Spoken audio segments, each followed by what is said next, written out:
Quando o cristianismo terminou a fase apostólica, no final do primeiro século, o mundo grego estava aberto para receber o cristianismo. Mas o mundo grego era voltado para o mito. E a história de Jesus não era mitológica. Era uma história real. Era uma história real. E a história real tende a ser sem graça. Isso. Deixa eu colocar uma notinha de rodapé. Um sem graça entre aspas. Porque, por exemplo, se eu olhar num telescópio hoje, não é aquele universo mágico que eu idealizava quando criança, brincando de astronauta, onde você vê a estrela naquele que a gente desenha e as estrelas sorrindo. Não é aquele universo. Sim. Ele é frio. Se eu pegar até as palavras do Carl Sagan, ele é indiferente. Mas, ao mesmo tempo que ele é frio e ele é indiferente, é muito interessante. Você vai soltar uma lágrima quando você olhar para aquela imensidão de estrelas, como eu fiz lá na Serra da Piedade. Exatamente. Você está entendendo? Então, assim, quando eu falo que a realidade ela não é tão extraordinária como o mito, isso não significa que ela não seja maravilhosa.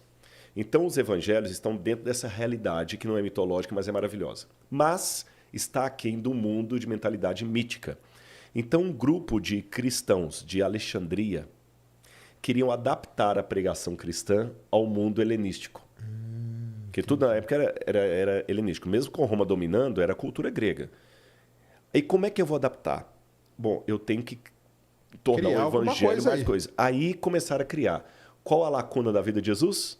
Os 12 aos 30. E qual que era a gama de um herói grego? É justamente a infância e juventude dele, os trabalhos de Hércules. Hércules matando... Cara, então aí, foi assim, caiu como uma luva para os caras. Caiu como uma luva, os caras começaram a produzir textos tardios, como o Evangelho de Maria. Para essa fase de Jesus. Exatamente. Caramba, aí que surgiram os chamados evangelhos apócrifos. Sim. Onde Jesus, por exemplo, uma das histórias que Jesus, uma vez, estava brincando com os passarinhos, o pai dele chamou a atenção, ele bateu... passarinho de barro. Ele bateu palmas, os passarinhos de barro saíram voando. Aí tinha uns meninos que queriam bater em Jesus e falaram com ele assim, olha, adivinha o que tem dentro daquele lugar lá. Entendi. Se você adivinhar, a gente te libera. Se você não adivinhar, a gente vai te bater. Lá dentro tinha um monte de menino pronto para bater em Jesus. Jesus foi lá dentro, tem um monte de porco.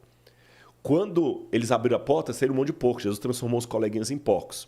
Quando os pais do menino foram reclamar com José Maria, Jesus levantou a mão e matou os dois. Então essas coisas todas estão nos evangelhos apócrifos, que o pessoal fala que Constantino censurou. Tá vendo agora? Aí nisso surgiu um movimento que não deve ser confundido com o agnosticismo que eu falei, chamado gnosticismo, sem A.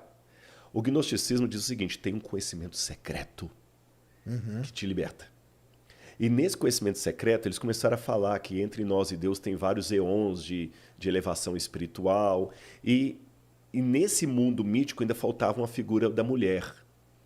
Aí eles falavam que tinha o Deus Pai, Deusa Mãe e Deus Filho Jesus. E a Deusa Mãe foi encarnada em Maria Madalena. Aí começou todo aquele mito de Maria. Provavelmente por causa disso. Aí você não corrige um erro, um extremo com outro extremo. O Papa, acho que foi o Inocêncio VIII, se eu não me engano, não vou lembrar qual dos papas que foi. Ele pegou e fez uma homilia, onde ele falou que Maria Madalena era prostituta. Ah, então é daí que surge essa história. Aí surgiu, século VI. Aí surgiu, Maria Madalena prostituta, ficou até hoje. Igual os índios do Brasil, que hoje são índios, não tem nada a ver com a Índia. Entendi. Mas assim, arqueologicamente não tem nada desse período da vida de Jesus, de 12 a 30? Nada. O Porque máximo ele seria uma pessoa normal Normal. O máximo que eu pego é o contexto histórico daquele período. Tá. Eu posso falar com você, olha, era um período de instabilidade política, Roma estava fazendo isso aqui, tal, não tem nada. É como assim... como se fala assim, tá, Sérgio, não tem nada arqueológico da vida do Sérgio dos 6 aos 18 anos. Não, não tem nada. Mas eu posso ter uma ideia do que o Sérgio pode ter sofrido, que o Sérgio foi criado... Você é da onde? Do Rio ou não? Daqui? Não, eu não. Eu nasci em Londrina, mas Londrina. Fui criado em Minas. Foi criado em Minas. Minha infância foi em Minas. Pronto. Se for lá em Minas, tem uns restos arqueológicos. Então eu posso falar assim, olha, eu não sei nada... Melhor nem mexer nesses restos, melhor, né? Deixa eles lá. Eu não tenho nada do Sérgio direto. Mas eu sei que nessa época que o Sérgio era adolescente, foi a época que teve uma greve na pé da cidade dele lá, muita gente ficou desempregado. É provável que a família do Sérgio tenha sofrido... Você começa a fazer ali as ligações. Aí é uma hipótese que eu não posso repetir em laboratório, mas ela faz um sentido dentro do método de historiografia. Saquei. E uma outra história que eu vi, eu vou tirar muita dúvida aqui minha hoje. Eu espero saber responder tudo, senão o Google ajuda. Eu vi uma história uma vez, passava um documentário, acho que no History, num desses canais aí, de que Jesus seria um cara muito esperto, muito inteligente, porque ele conhecia o Velho Testamento e sabia que ali estava escrito que surgiria um Salvador e tal. E com base naquilo ali, ele se preparou. Ele era uma pessoa normal, mas muito inteligente, muito esperta, que leu aquilo e, lendo aquilo, ele teria se preparado para ser aquela pessoa e aparecer. Então, eu lembro de um episódio lá clássico que é o Domingo de Ramos, né? Que tem na igreja, Sim, né? Que é o Domingo de Ramos, é quando ele entra lá e tal, e na igreja o pessoal leva os ramos e não sei o quê. Que ele saberia que iria acontecer aquilo e ele fez tudo para... Ele dava um jeito das coisas se cumprirem daquele jeito. Já ouviu essa história? Já, como que é? já. Isso aí, como que é? Olha, agora você vai ver que interessante. É uma loucura muito grande isso aí. O cético sou eu. Vou contar uma historinha para começar a responder. Diz que uma vez um religioso estava reverenciando as águas do rio Ganges. Estava mergulhando lá e tal. Coitado, caramba, Rio Ganges sofre pra caramba. Exatamente. Aí um amigo como você chegou para ele e falou: Paz, não faz isso. Você vai pegar uma doença aí. Isso aqui está contaminado. Não, não pode. Esse rio é sagrado. Vou te mostrar que não é sagrado. Trouxe um microscópio, colocou umas gotas do rio no microscópio. Quando o cara olhou o microscópio completamente poluído, desgostoso com a realidade, ele quebrou o microscópio e continuou mergulhando.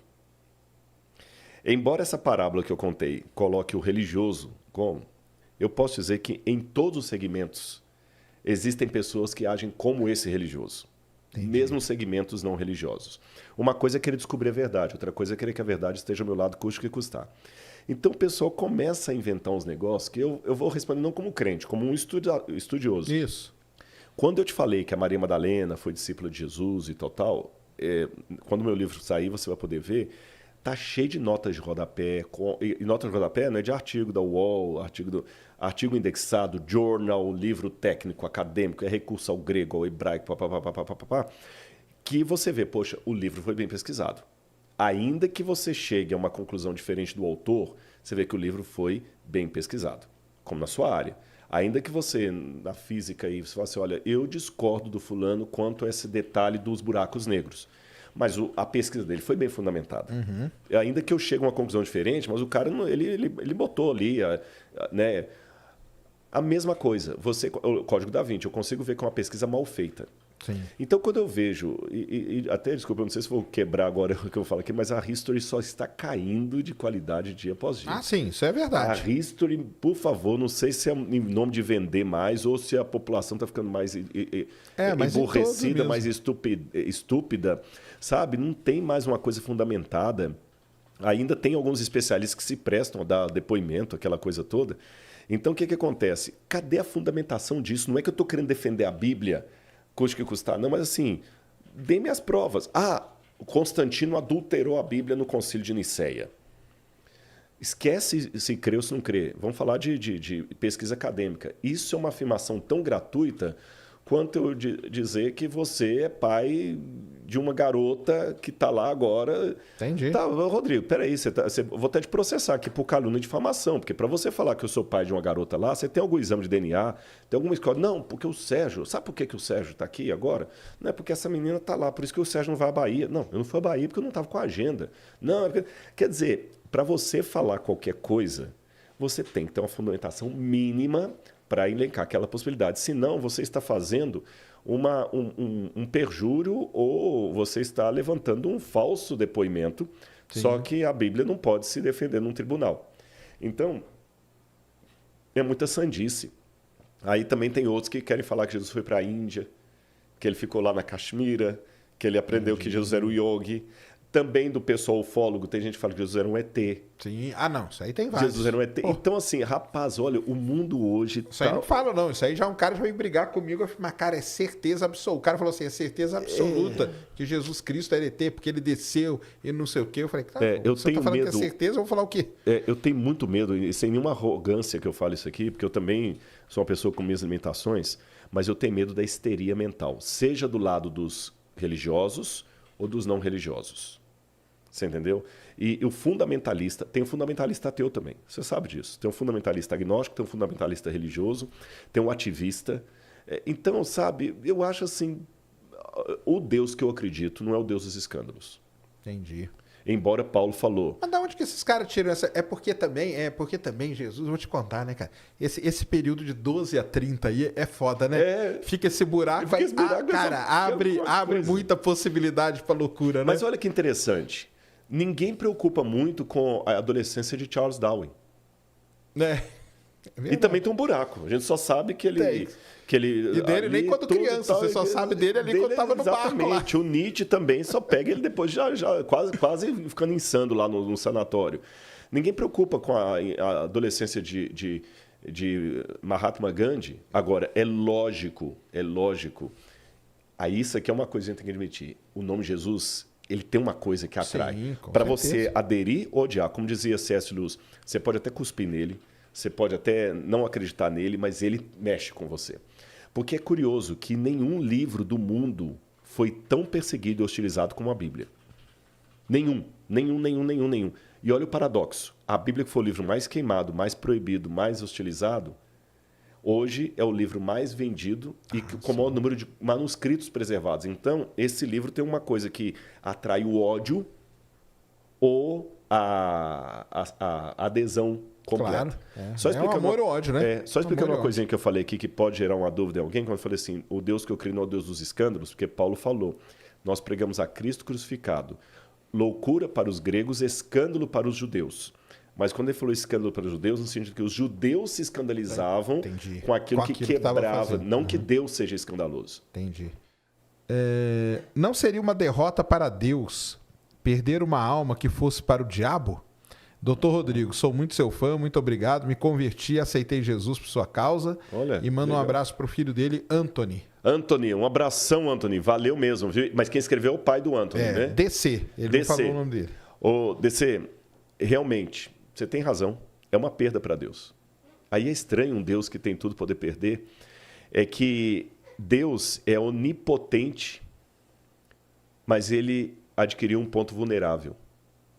Deus pode ser rejeitado. Para quem tem uma visão arminiana da teologia, como é o meu caso, Deus assumiu um ponto vulnerável. Ele pode ser rejeitado. E a criptonita de Deus é o livre-arbítrio. Entendi. Essa é a criptonita de Deus. Você entendeu? E foi o que? Dizem que foi o que ele deu para o ser humano, né? Para o ser humano, exatamente. Ele criou, mas falou, você não é obrigado a ficar comigo se você não quiser.